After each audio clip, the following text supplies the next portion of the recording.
On this episode, Pete, Rob, Darryl and myself go for a leisurely road ride to explore all the roads in the northern Queensland around the Atherton Tablelands. Come along and take in the picturesque beauty of this place, the calamities and the errors that we make, and just the overall things that cause this ride to go from a 2.5 hour ride to a 5.5 hour ride. So come along, enjoy the video. Thank you.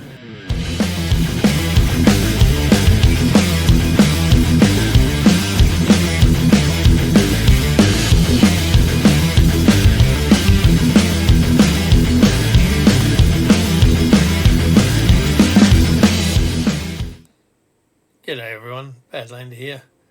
Hey, sorry it's been a while, but I'm recovering well and back on the bike now. Just the weather's stopping us. So this weekend I got asked to go for a ride with Rob, Pete and Darryl. Rob wanted to test out his new GPS unit, so we thought give it a go and head to Lake Koombaloomba. So at the moment you see us cruising around the back canefield roads of Gordonvale, just heading up, and now we're just going through the roundabout of the western part of Gordonvale, heading up towards the Gillies Range. For those of you who don't know, the Gillies Range is one of the most popular motorbike rides around here with about 200 bends on it. Unfortunately, I didn't film it because I was so mesmerised with the ride, so I apologise for that. Just before you get to the Gillies Range, you'll come across this little place. It's the Mountain View Hotel. Good little swimming hole, plenty of beverages and food for the whole family. Thoroughly recommend it. This is where you would go on to the Gillies Range, but instead Dopey forgot to click the button, and next footage is at Malanda, where we're heading up to Koombaloomba. Just as we come in here, Pete overshot it. He was enjoying his new Trans Alp too much and missed the turn. But up here you see Rob waiting, and we're going, so follow the man with the GPS. It's a beautiful ride up here, just undulating hills and plenty of curves and bends around the road. You can see the sort of landscape it in. This is 2 weeks before Christmas, and look at the hills. It's just so green up here compared to other parts of Australia. Now Rob's riding a DR650, Pete's on the Trans Alp, where he's going to overtake me now, just so he can show that he can. And Darryl's on the 1290 KTM, which he's going to come forward after much prompting so I can get all the footage. Thanks, Darryl. There he goes.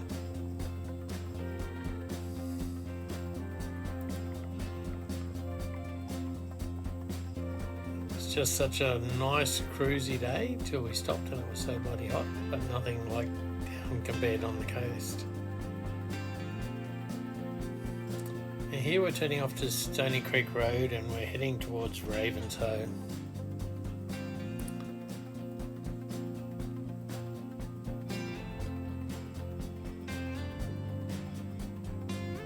Cool little water crossing here.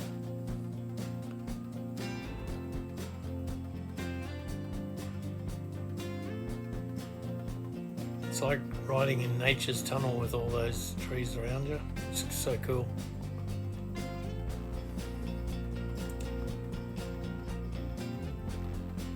Hardly any traffic on the road too.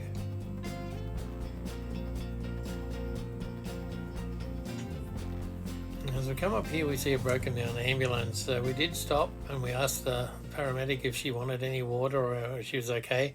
She said we've got a tow truck coming and she's got water. Thanks for checking, fellas, have a good ride. So off we went.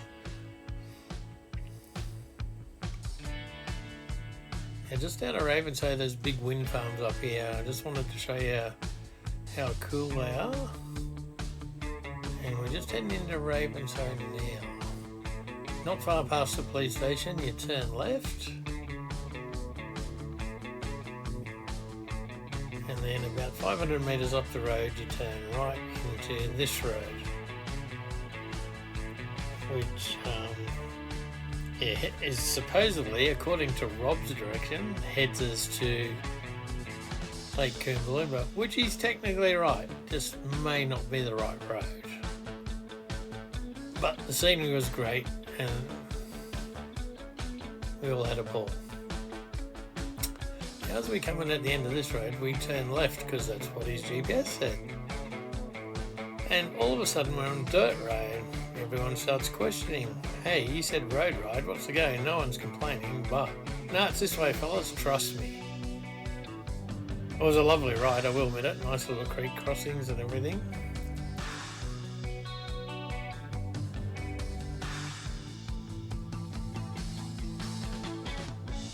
It goes into like from small rural farmers and then into the big farms. The big Brahman cattle. Lots of little water crossings. Some had water and some didn't, but a couple of days ago they were all running good. You can see the green grass shooting up.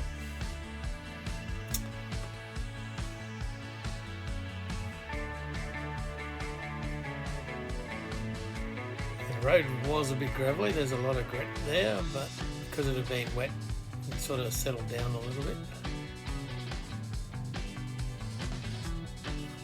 I love the old stockyards, you can't fault them, can you? The old craftsmanship.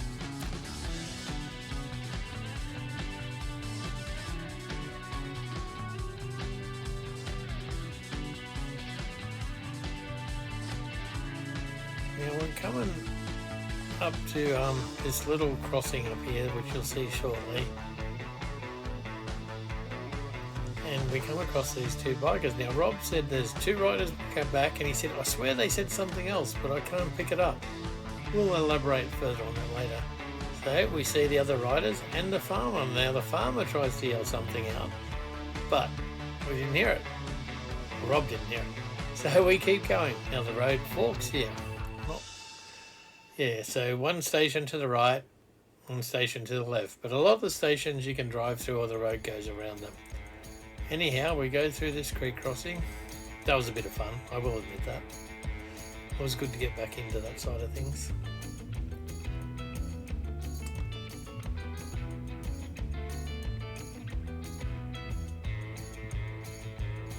Have a little bit of a banter about water in Pete's road bike boots he's wearing, because he said it was a road ride.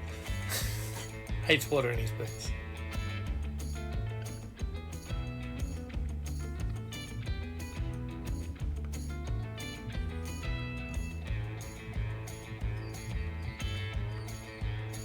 Anyhow, we get up here, we see traffic hazard. We thought, oh, it's okay. You get a little bit closer. Road closed, private property. Rob had something explaining to do, but he declined, just said his GPS wasn't going that best. So we head back in towards town, checking side roads like this one. And the copper comes along. Now, we'd met this copper before and on the road, and I didn't film it. And he said, what are you doing? Oh, we're following his GPS. Oh, I think this guy owes you a few beers. We agreed, but Rob's rather hesitant on it. Anyhow, this was a little estate, so we head down and then we head back towards Ravenshoe and decide our normal 2.5 hour ride has already gone to 3.25 hour ride. So we're all hungry, so let's head to Ravenshoe. It's a beautiful little town, by the way, if you ever get there. And the only place that was open when we got there, thanks to Rob, was either the pub or the cafe, and we were all starving, so we wanted to feed. But can't fault the burgers here. Young girl serving was a gem. She was just stirring us left, right and centre.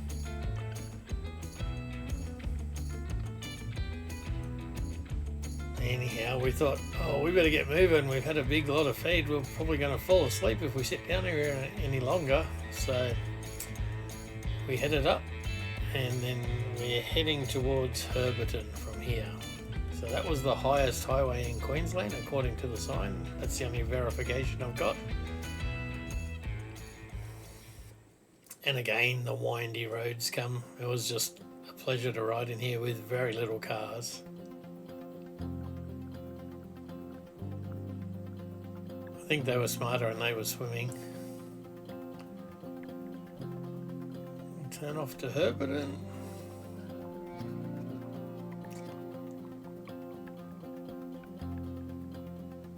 I like riding with these guys. Everyone waits for each other and looks out for each other.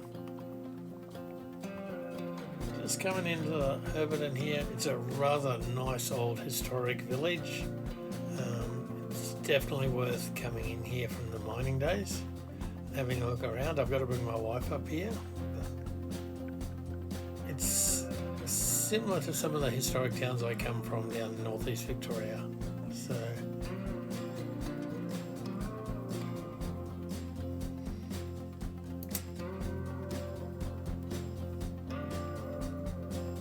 yeah, by now time was pretty well pushing by.